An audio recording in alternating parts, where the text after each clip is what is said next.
Hello, ladies and gentlemen. Welcome to ITV. My name is Yar Ajak, and today we are talking about 16 days of activism. Today, South Sudan joins the rest of the world in marking the 16 days of activism to end gender-based violence in the world. And the theme is end gender violence in the world and also in South Sudan.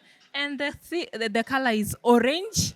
Yeah, so basically, the main focus here is that young South Sudanese women and men have come together to put at different forms of art to explain using art as a form of creating awareness about gender-based violence. We know is a main problem in our country. We have women and young girls facing gender-based violence each and every day in the country. So having men actually being part of this, you are wondering why is it not a woman? But actually having a man is the best part of this. So I would love you to introduce yourself briefly and tell us.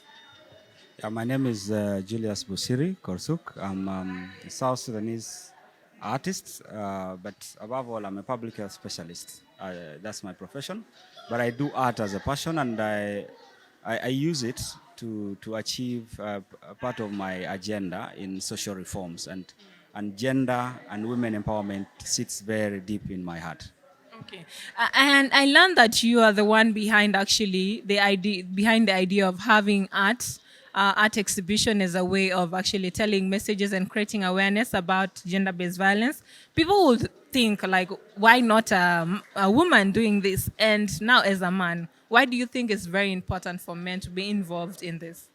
Yeah, I think over the years, men have been on the wrong side of the discussion about gender-based violence. And for me, using my art and using the knowledge I've gained in gender and and GBV programming, I thought it's important. And for me, it doesn't matter whether it's a man or a woman. But I think when it's a man, then it brings in some good vibe for those who would want to use that kind of word. That we as men, when we come out to talk about these issues, then we lay ourselves bare, and then we put ourselves out there for the public scrutiny. So for me, as a person, if on a personal note, when I organize an exhibition like this, then that means I need to live to the ideals of what I try to portray here. That means I don't have to I can't and I shouldn't violate my wife. I shouldn't violate any woman that is within either my working circles or in my household. So for me, this is a test of what the bar I've set for myself. But I also believe for the artists that I've worked with, both in country and others, because some of the contributions of the artworks have been from the region, from the East African region. So I believe just going through the process of producing these artworks has been reformatory to some of them, if not most of them. All right. So, why do you think it's very important for South Sudan to actually join the rest of the world in marking these 16 days of activism? Well, no man is an island. We all live together in this world, and we have subscribed and signed to so many conventions. But that aside, we are all humans. Yeah. And when you discuss issues of gender-based violence, these are existential issues. These are issues that are dealing with half of the world, 50, because the sex is roughly, the sex distribution in the world is 50-50, roughly. Yeah. So what we are discussing now are issues of half of the world's population. And so as South Sudanese, it's important for us to join so that we also show that we are moving along the tide of doing things the right way. And I think for the past few years, we've been so much on the wrong side of humanity. So I think it's important for us to join in these 16 days to basically show our support to the campaign to end gender-based violence, but also to empower women sincerely. Yeah. So, how important do you think art can be in playing a role actually in ending gender-based violence in the country? Two things. One, I believe as a person that people listen with their eyes. Most of Africans. Yes, and for me, why I say two things. When art is being produced, the artist goes through a process, a thought process of putting their ideas on canvas, putting their ideas on paper. If they are using clay, molding their ideas.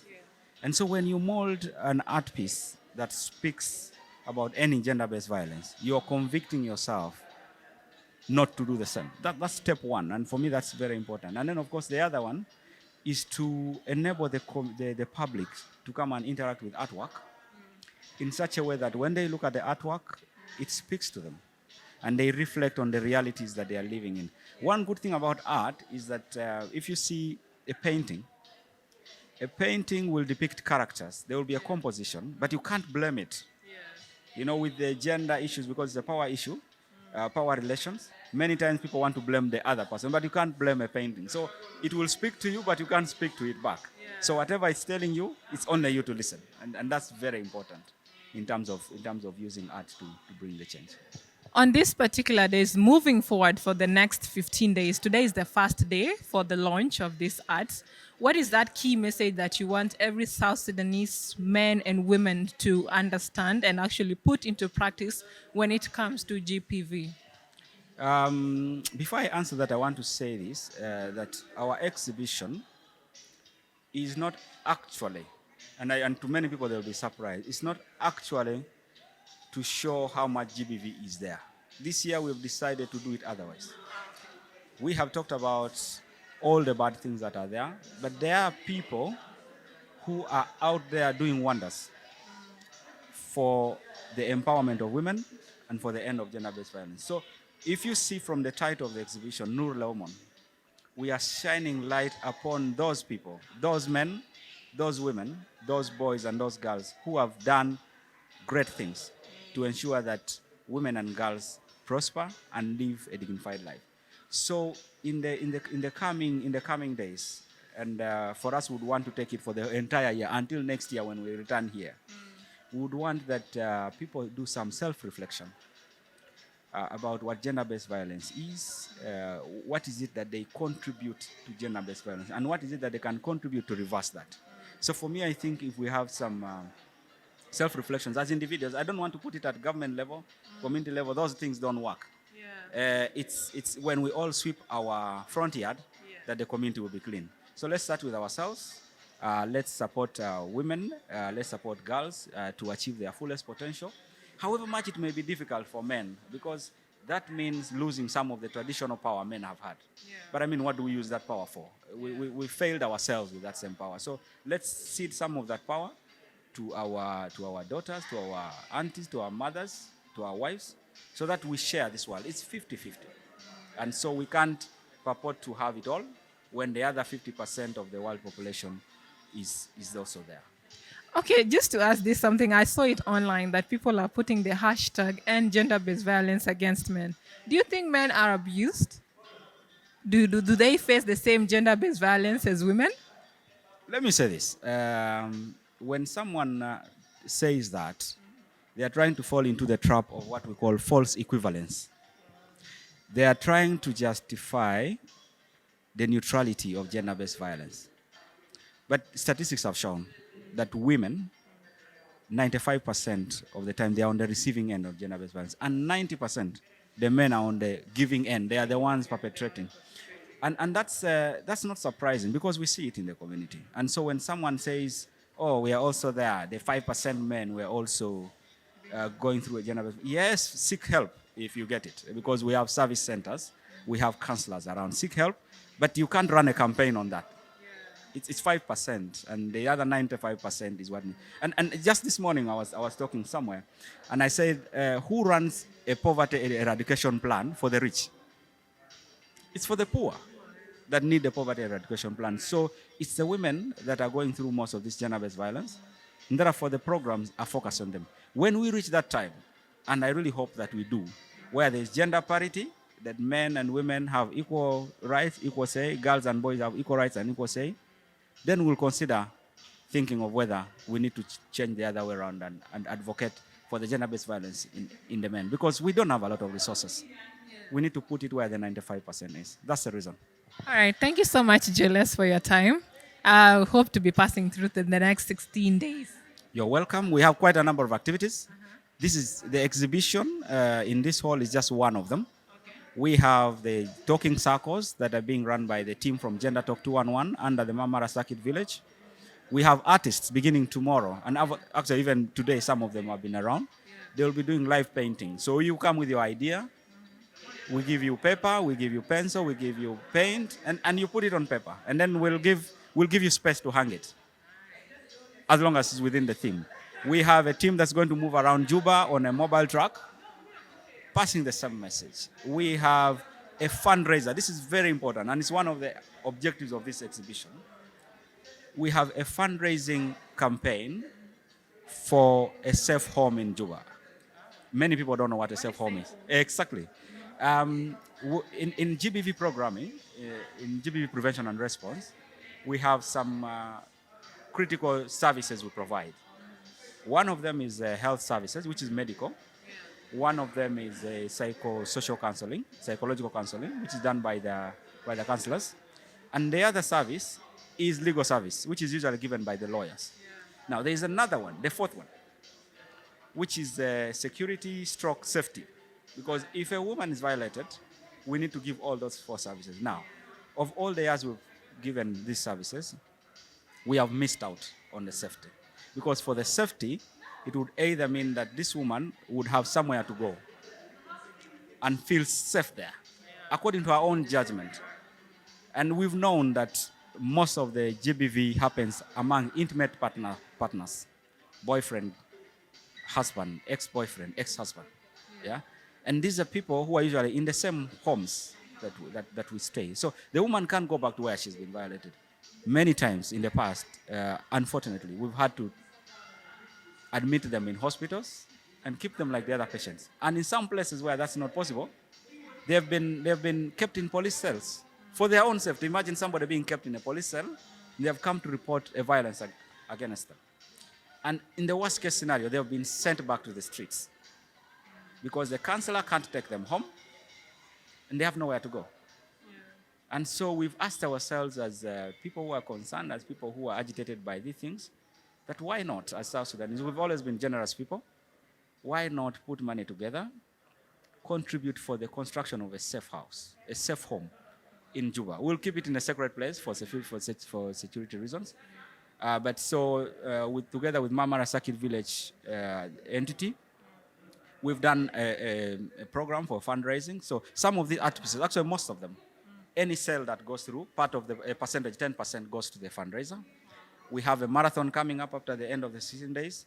We have other fundraising activities we're going to do. And then there's also the free will. You just give as much as you want. The aim is to have around $200,000. And for most people, when we mention that, it's a lot of money. But the formula is simple. 200,000 South Sudanese give $1 or 500 pounds. And we're there. So if I get them today, tomorrow we have a safe home. Let's hope we get the 200 people. Yes, and people have started giving. So if someone gives more than $1, we need 199 people. If they give $10, we need less. So the number keeps going down so it's a big number, but we decided to be ambitious. As South Sudanese, we are not at the bottom of the world. We go there and we get it. So we are working with a number of people, and it's working. It's picking up. Just now, I've just received support from 2 people, a total of $100. Nice. So that is like 100 people. That's like 100 people covered. Yeah. But we don't say it. And in South Sudan, we have 2 safe homes at the moment. We have one in Torit and one in Wau. The one in Torit is run by the state government. The one in Wau is funded by one of the donor agencies. But you see, Juba has the biggest population, and we don't have this safe home. So we want to focus here, but we're not going to stop until we have all the states covered. And when the states are covered, then we'll go to the counties, because this service is needed almost per village, because GBV is everywhere. Right. Yeah. All right. Thank you so much, Julius, for your time. So we just finished talking to Julius about the same day, 16 days of activism, and joining me right now is Ibrahim. She will be telling us actually basically more about what is happening today when it comes to GPV in South Sudan, and also young people, arts, and all that, and what they do. So Ajak, please tell us more about yourself, what you do, and why you're here. Thank you. I'm called Ajak. I'm a radical African feminist. I work as a researcher for Gender Talk 211, which is a feminist platform that seeks to share knowledge, equip information, share all kinds of things regarding gender in South Sudan in the diaspora. Okay, so from today, 25th to the 10th of December, South Sudan is joining the rest of the world in marking the 16 days of activism. Tell us why it is important, why South Sudan is no, why it is important for South Sudan to join the world in commemorating the 16 days of activism. It's important for South Sudan to join because patriarchy leaves no person behind, leaves no corner untouched.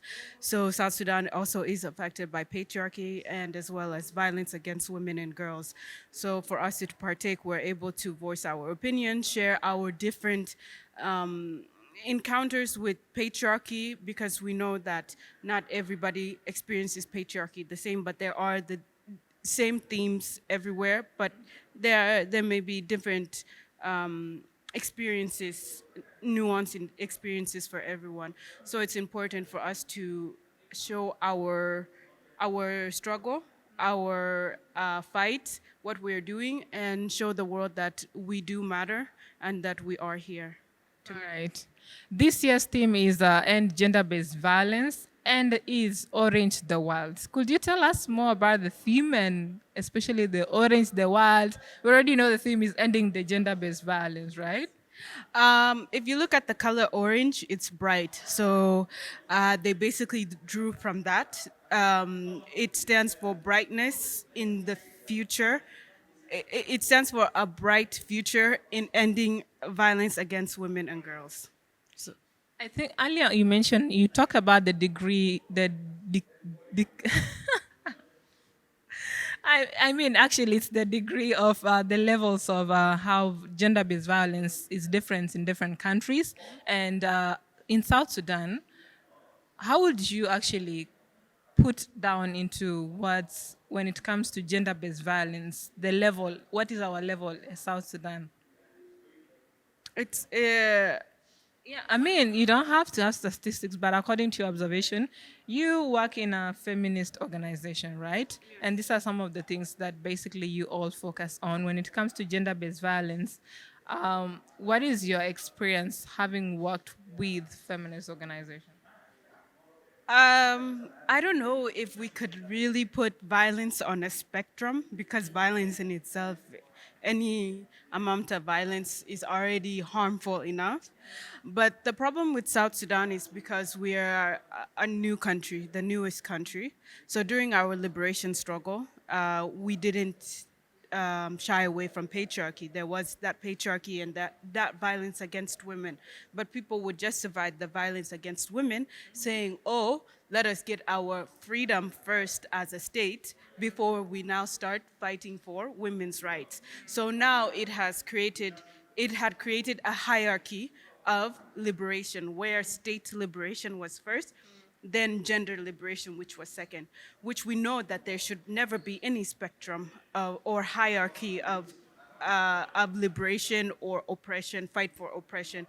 Any type of violence, any type of oppression should be all be taken the same way. So with South Sudan, we took it that way that, oh, let us fight for our state first and then we can fight for women's rights. But still we're fighting for our state. So when will we start fighting for women's rights if we are looking at that way? So I would say that the violence is it's very great.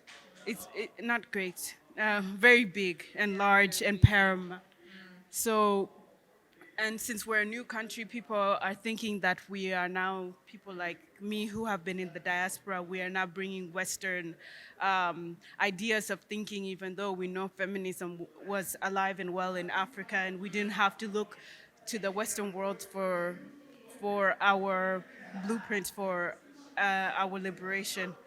So it is that thing that now South Sudanese and the diaspora are coming back with their new Western ideas, which is not the case. So there's that pushback into thinking that our fight for liberation is a foreign idea. Yeah. Okay, regarding this year, we understand there are 16 days that you guys will be here, and there is a tent outside there, actually, the gender circle. So, what will you guys be discussing there? So we decided to partner with Nur Le Humun to be the social aspect of it all.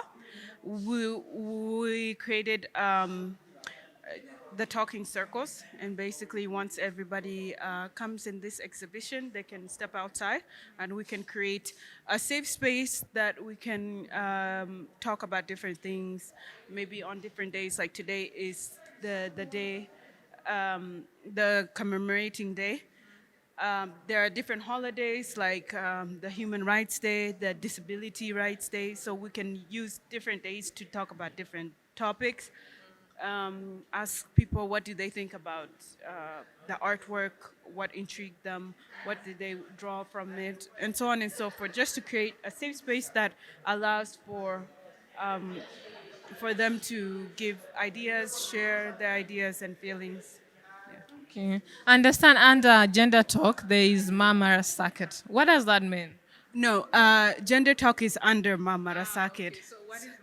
Mamara Sakit means not just a woman. So there's this thing that people think that women and young girls are just girls and they're not going to grow up to be anything. So Mamara Sakit was created in 2020 to show that women are not just women.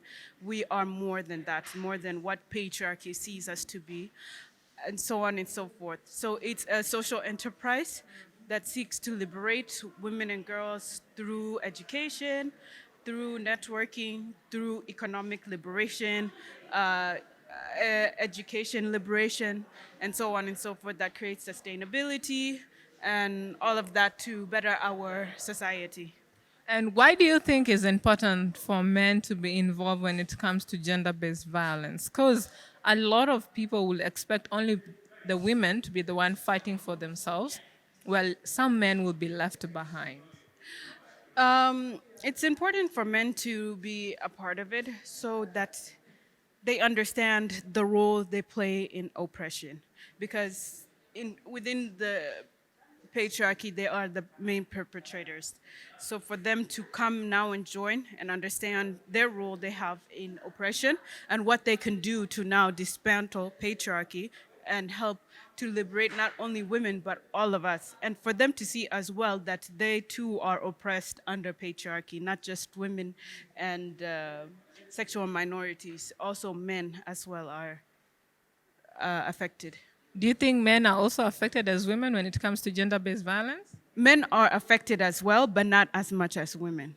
For example, men are affected when they're told, oh, men should not cry when they're feeling emotional. They're like, be a man, you should not cry. When we know crying is an emotion, it's a natural thing, and they should feel that emotion. But patriarchy has told them that men are supposed to be strong, they're supposed to not break down and all that, so they're not given that free space and safe space to express their emotion. So they're affected in that way as well, amongst other ways. Okay, talking about GPV, what are these forms of violence against women?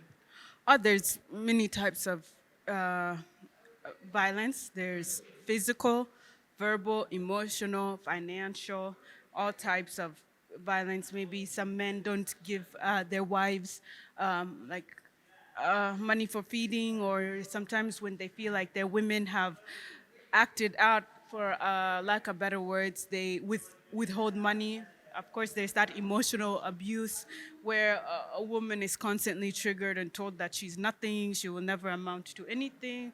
The physical violence as well, the verbal violence as well. So for us as feminists, we don't see any type of violence as worse than the other.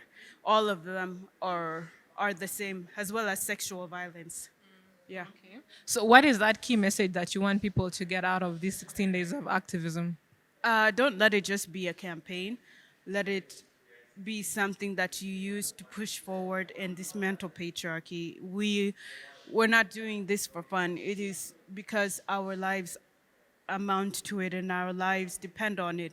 So I can see some men are here today. It's not just an art exhibition, it's more than that. So just to try to take something from it and try to better themselves to better our society as well. All right, thank you so much, Ajak. I appreciate you. Looking forward to more.